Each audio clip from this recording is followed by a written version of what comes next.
What do I mean? Why don't we celebrate and reward all outstanding aspects of the game that contribute to making this game the best team sport? Recognizing in high esteem. We talk about the MVP. When we talk about the MVP, don't you think the MVP is why is the MVP most of the time or more often the top scorers of the games? The most valuable player is more often the highest scorer or the top scorer of the team. I don't know. I don't know. Uh, for my friends, yung mga analytics friends ko dyan, try to back me up or try to refute or I don't know, but try to hear me out. Why don't we uh, why don't we collate all the stats in a game, the stats of the supposedly MVP or just the stats of each player, collate every number, every stat on each category, and then put that against the numbers of their team in that game in every category. And then maybe we can really see who the major or the significant contributor of that game in that game of that team. Not just the guy who made 50 points but had one assist, two rebounds, and he's the MVP. Or the MVP might be someone who went 0 for 10 but made that crucial three-point shot. Uh, that's going to be a turn, a turn, a 180 turn, a 180 turn of how we look at things in basketball. We have the analytics, we have the stats guys, but we have all these numbers, and yet more often we reward the top scorer. That's it. I'm just saying it as it is. Oh, when coaches choose players, well, it's not the guy who has the best assist turnover ratio. No, it's really who catches our eyes, coaches, who catches our eyes in tryouts. Of course, the guy who make baskets, and that's why in tryouts, in tryouts and coaches, pwedeng pwedeng umagri, umamen. No, but in tryouts, all the players, all the tryoutees try to outscore each other. Kahit kakampi ayaw pasahan, gusto siyang shoot. Why? Because in their minds, they know the coaches are going to notice those who make more baskets. How personally, he not really being bitter, but when I was in grade 7 and I was first year high school, I tried out for our varsity teams. And being who I was, I really loved passing the ball and I had a great time and I did it well, no? At the end, sa dalawang tryouts na yon, the players who got into the team were the players who I passed the ball to and made baskets. I did make a basket. I was enjoying passing the ball too much. And they got into the team, I got cut. And then on my second year high school tryouts, when I was in second year, on my third tryout, I made just one I made all those passes, but I made one, as I recall, I made one terrific basket. And that was it for me. And that started my basketball career. Unfortunately, I did not end up as a PBA, NBA player like I wanted to, but I still love the game, and I'm here trying to spread the love to everyone who's willing to listen. No? So, how can we recognize instead of giving MVP awards, maybe we could give an award for maybe the top passer, the top rebounder, and make a highlight out of it. Not just the highlight of how to score. Do you understand where I'm getting at? We as as a people, as a society, we preach about being selfless. We preach about passing the ball. Coaches, we would like to talk to your players about being unselfish, that put aside your individual personal ambitions. It's for the greater glory of the team. It's for the betterment of the team. And yet, in the same breath, without us knowing, we're showing our players when we talk about who the best players are, the greatest. We're telling them, scoring is still more important. One particular category is more important than the others. One player is more important than the others. And that's going to be a sad state for basketball if we still continue on that path. For me, personally, for me. Um, eh, let's give awards for players who fish the most offensive fouls in a game. That would be something, right? The offensive, the hockey assist, the best screeners. Let's make highlights of this. Let's make awards for this in the leagues. Let's make a instead of the MVP award being the best or the most prestigious award, let's make it like the sportsmanship is the sportsmanship award might be or maybe the most prestigious award in a tournament. You know what will happen? People, players, kids and players, they'll focus on doing these things that we are glorifying. These new aspects of the game that we are lifting up. These kids now, because we made it important for the game, now they're going to make it important to them. And then guess what? Basketball will now be played with better individuals with a better mindset. I think that's a win-win situation, not just for the players, but for basketball itself. Now, kids and players and even fans will be able to appreciate all the right things in basketball, all the admirable things in a basketball players that we wish we had, that they wish they had, that we wish they had. Those admirable traits of a great basketball player. And it's not just the scoring. And try to imagine, wouldn't the game be played by better individuals in the process just because we made it important to them the other important things in basketball, not just scoring. And I think that's going to be an aspect or an argument that would bring basketball to higher heights, to greater heights. And that's where I'm going with this not so ordinary GOAT episode that we have. Yeah, Dennis Rodman, 28 rebounds, 0 points. Again, you want to make sure that the players understand it's not just about one category or two. Basketball is about a lot of things. Wouldn't it be great for players to focus on everything and do it well? Uh, I've been I've been very public in saying this, but my dream of my dream five on the floor are five Scottie Pippens. Coach, ang hirap nun. That's what I always hear. No, it's not. No, it's not. It's just hard to find these players because we don't make it important for them. We don't give them that motivation. We don't inspire them to be Scottie Pippens, to be triple double machines, quadruple double machines, quintuple double machines. We're not inspiring them enough. We're inspiring them to make more baskets. We're inspiring, motivating them to take more three-pointers. Even centers, power forwards, that's the in thing right now. International play. The centers has to take three-point shots. The centers have to take three-point shots. The forwards have to take three-point shots. You're 6'6", don't post up, take the threes. Why did that happen? Because we made it happen. We allowed it. We glorified it. We gave it importance. And that's why players right now are doing it. Why? Because we made it important so that they will follow on that. So, here's my solution. Let's make other things in basketball as important. Or let's make the right things in basketball important by giving awards, recognizing. Instead of giving MVPs to the most popular player,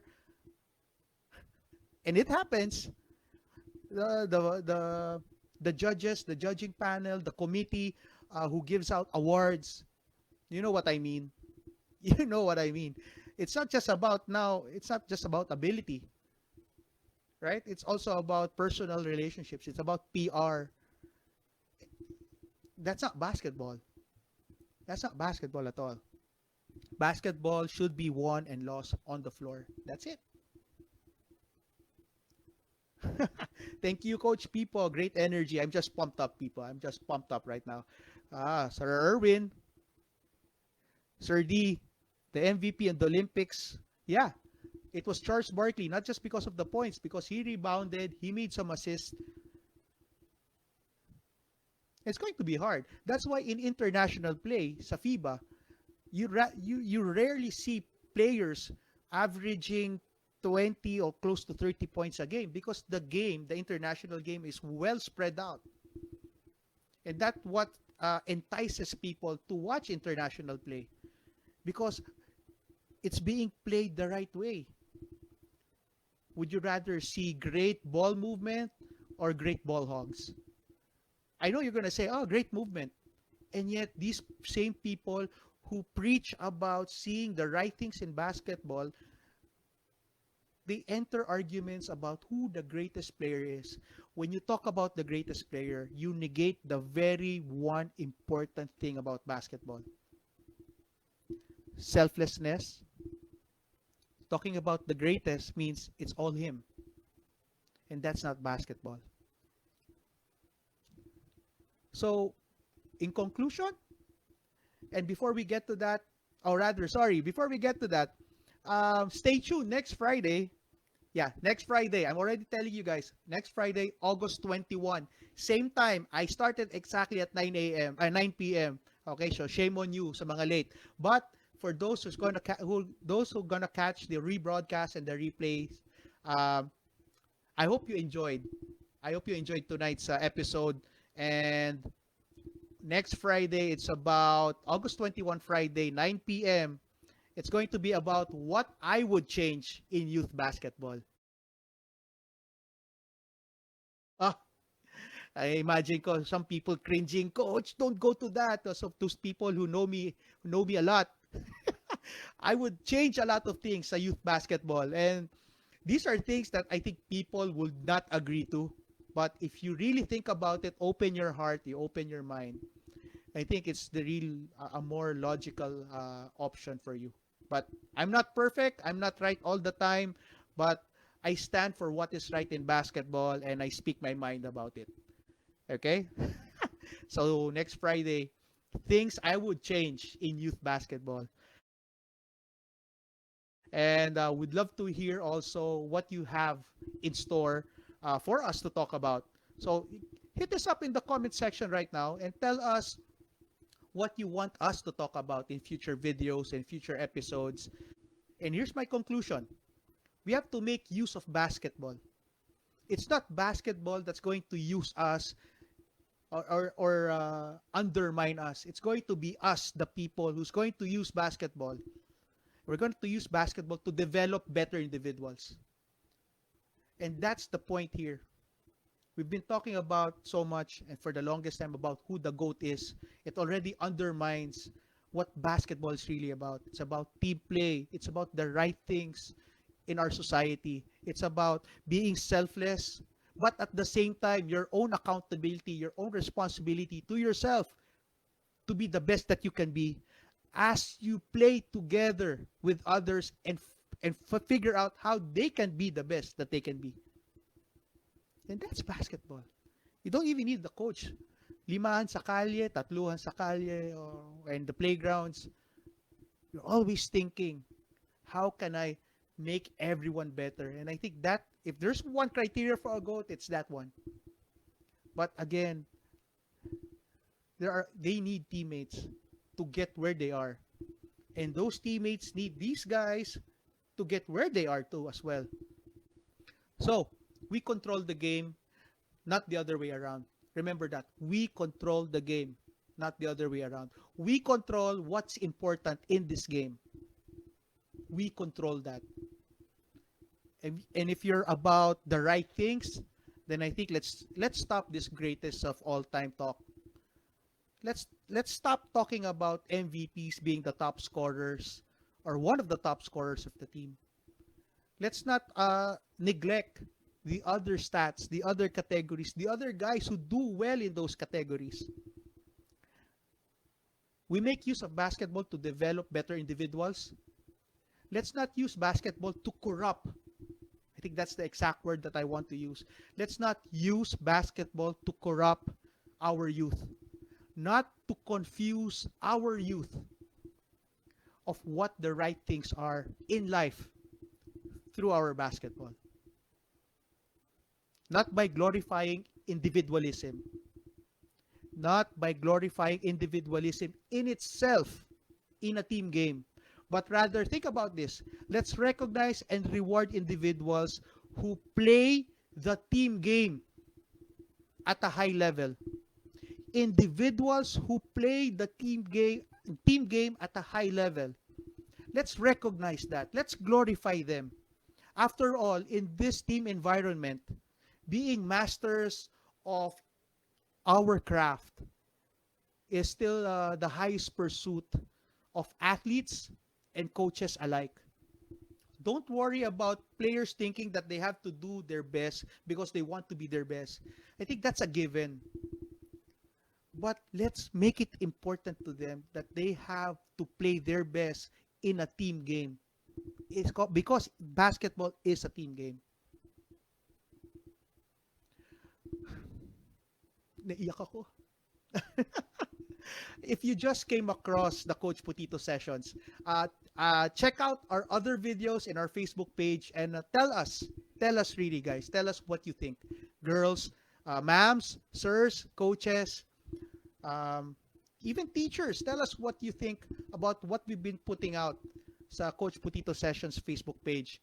And I hope I didn't rock the boat too much for some or for most. But for me, this is the best time, guys. People, peeps, team, this is the best time to defy old traditions. Yung mga nakasanayan nyo, this is the best time to forget about them. Defy old traditions and build new ones for a better basketball. Let's defy traditions to build new ones for a better tomorrow, for basketball and for ourselves. Remember, when you do good, whatever you learn in basketball should be able to transcend sa buhay, be able to transcend in life. And this is the most amazing time for us to go through life-changing moments. And just like my point, the whole evening, this is the best time to go through life-changing turns in our lives, but we need to help each other out. This is also the best time, the need to take care of each other. Help each other out. This is the best time, and this is the real time we need each other's help. But it always starts with you, with me, taking that one bold step before anyone can help us. Do not shy away. Do not be afraid of reinvention right now, guys. Take that bold step forward and let everybody else help you out. But you need to take that bold step first. You got to make preparations. You got to make up that plan. Coaches, administrators, even parents. That's a whole new episode. Don't get me started with basketball parents, but I'll get into that some other time in the future. But coaches and parents, be aware, be conscious of what words you use, what arguments you go into, because that will also define what is important for our kids in terms of basketball and in terms of life. So be more intentional and think about it more. Until then, live, play basketball. Let's do it the Coach Potito way.